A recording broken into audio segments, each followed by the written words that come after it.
was brought into the network as a 6-year-old girl by originally by a couple that the woman worked with our family as a cleaning person. And she and her husband had been grooming, I should say, my parents for a year. So we lived in Belgium. This couple was Dutch. And they invited my parents to take me to weekends and so forth. And so they actually taught me how to swim. And then after 1 year, they took me into the network. And however, afterwards, my mother herself took over from this couple. And so I was actually taken in by my mother most of the time. Yes, so the typical experiences were very atypical in any other sense of the word. So there was a lot of sexual abuse, and in the beginning, the first 3 years, I was considered a throwaway child, you could say. So that meant I was being raped or used for anything at all. I was trained to prepare men so that they could feel comfortable for their first time. So I, helped them to feel okay about what they were doing, and then they were taped. So they could be blackmailed afterwards. And these were men that were actually indoctrinated to a certain degree already before they were finally put in front of a young child. So when they finally were put in front of me, they didn't say no. They went ahead. But I was also given to some aristocrats. You could say that they were extremely sadistic. So, they killed children. And this was not particularly ritualistic. It was just certain people in that group of Belgian citizens were so sadistic that children wouldn't survive the night. So I did spend some nights with a baron, and I just, by chance, pure chance, survived that. And at 9 years old,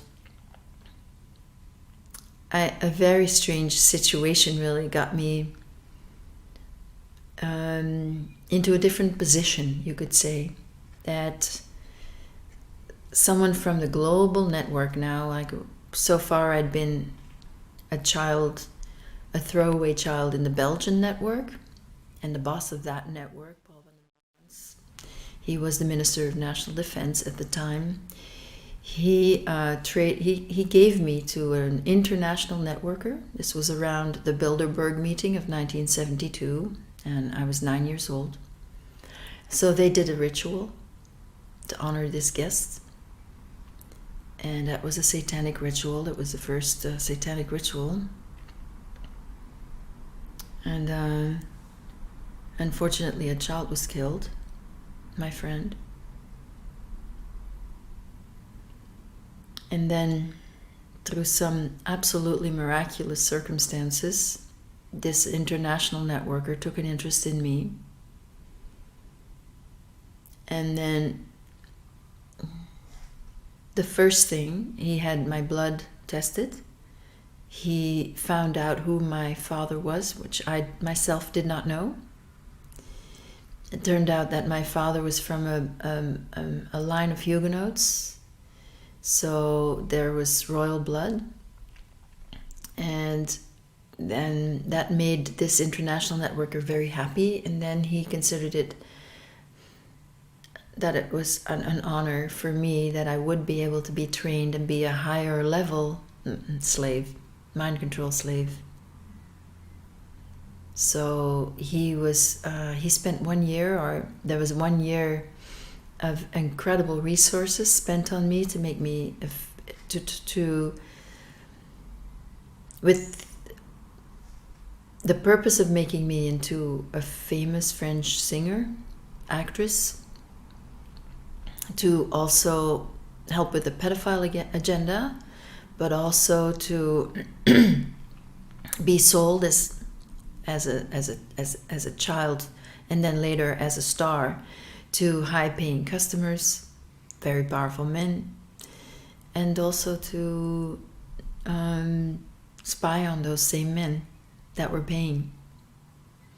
So that was, and it was to be a very glamorous future. And I was promised a lot of things. And so the training was actually done in Germany, in Heidelberg, and was under the supervision of Hans, who was at the time, I believe, the head of the Pro Familia in Germany. So the mind control training lasted 1 month, and then there was all year, there were more parts of the training and other kinds of things to prepare me for this life. And after 1 year, I rebelled against my international network owner. And I thought I would be killed, but instead I was pushed out very viciously. Not before being reprogrammed in the worst possible way, torture-based, of course, and humiliated to the core, all to make sure that I would now not be successful.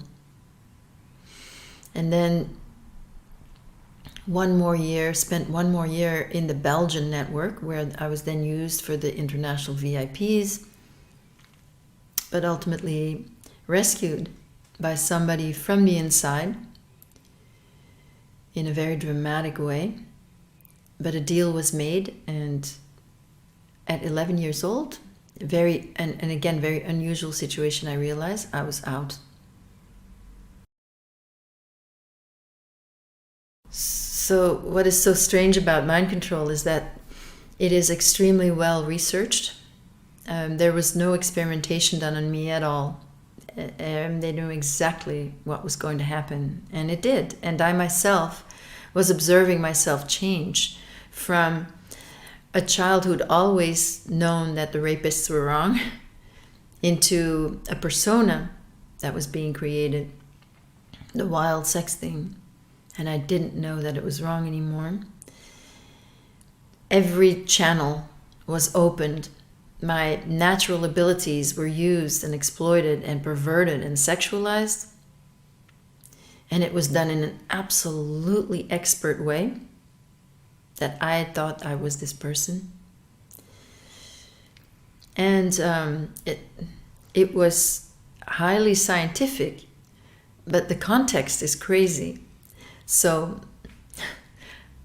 I think it can be really difficult to believe, because what I think is so hard to believe is just that the motives of these perpetrators, of these people that have this incredible position in the world, that they are so insane.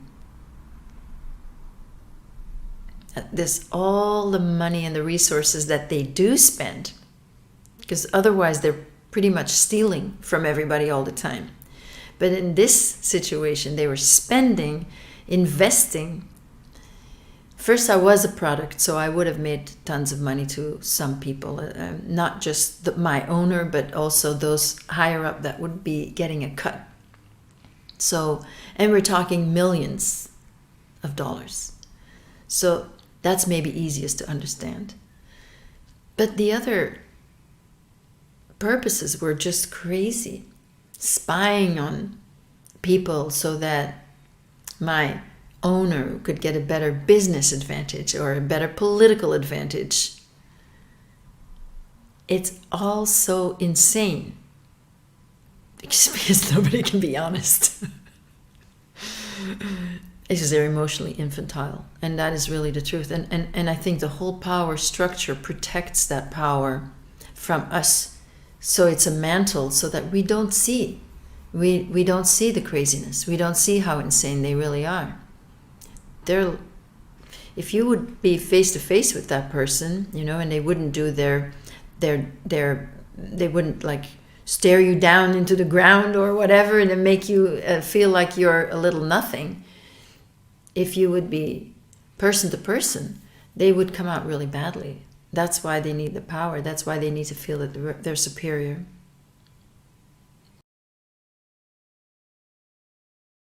Well, complying, that was very simple. Torture, it's torture-based. Everything is about obeying. Everything is about taking away your free will and your any kind of light. You could say, a resistance to the evil, or light that you have, truth that you have, that this is wrong. Everything is made so that it'll be either beaten out of you or threatened out of you or tortured out of you or whatever. There are no limits to what they use to make sure that you will comply, as well as no limits to make sure that you will never speak out. So the compliance is easy with the torture and the threats also to loved ones. The mind games they play are very sick. In fact, sickening as well. Because again, the sadism, we can't even imagine how sadistic these people are. And that actually, it's like it's in the handbook, that kind of sadism of any child. And if you love someone, if you love another child, if you get close to another child, you're going to pay for it.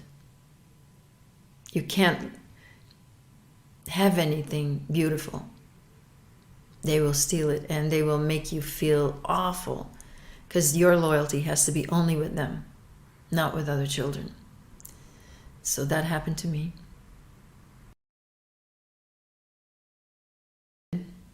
Everything was incredibly horrific beyond words, and then had a huge traumatic impact on the rest of my life. I'm 60 years old. I'm still healing.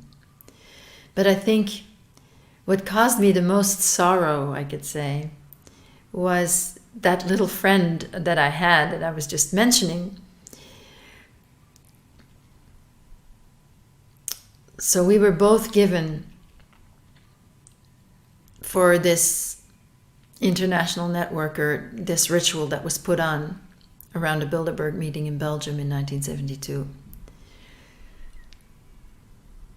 So there were 2 children given, me and my little friend, and he was a little bit slow. He was younger. I was 9, he was 7. And I loved him. I wanted to protect him. He was innocent. And I saw that in him and I wanted to protect it, cost what cost. And it was decided that he was going to be sacrificed and I was going to be raped. So I tried to save him. I grabbed him, I pulled him towards me, and they just not only pulled him out of my arms, but they treated me like nothing, like it didn't matter at all. I offered myself. I wanted to go instead of him. I pleaded for him. Didn't mean anything. I was just like a piece of dirt. And witnessing, I was being raped. Witnessing him being slaughtered. It's just, in his screams.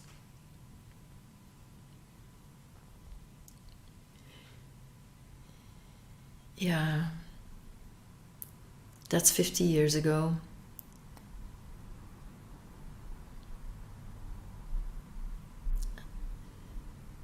It never really went away.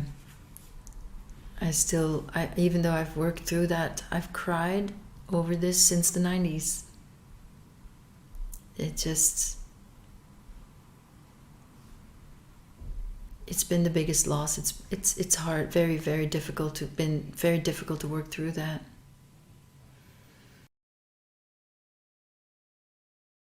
I am very grateful at the moment because I've been public for 10 years. And the reactions of the public have improved drastically. And the openness to this reality is very encouraging. So I feel, though it is very difficult to absorb these truths, it takes courage to even absorb the truths in and of themselves. I'm really grateful for anyone not looking away and allowing yourself to go through that extreme discomfort of allowing this truth into your being. Because that is really the only thing that is going to be, we can't make a choice. If we don't want to know because it's too hard for us, we can't change anything. But if we know, yes, we're going to feel really helpless and powerless in the face of it at first. And believe me, I've felt that way all my life. But then you come to a deeper place within yourself, first of all. You might even have to clear some of your own traumas as well. But then you will find, if you're passionate about this, if it doesn't leave you, if you want to do something, you'll find something from within yourself that you can do. There'll be something that you can do. Just knowing it actually already helps. The vibration, the ether, that this truth is out there in the ether. Just you knowing it already helps. So I really appreciate you opening yourself to this.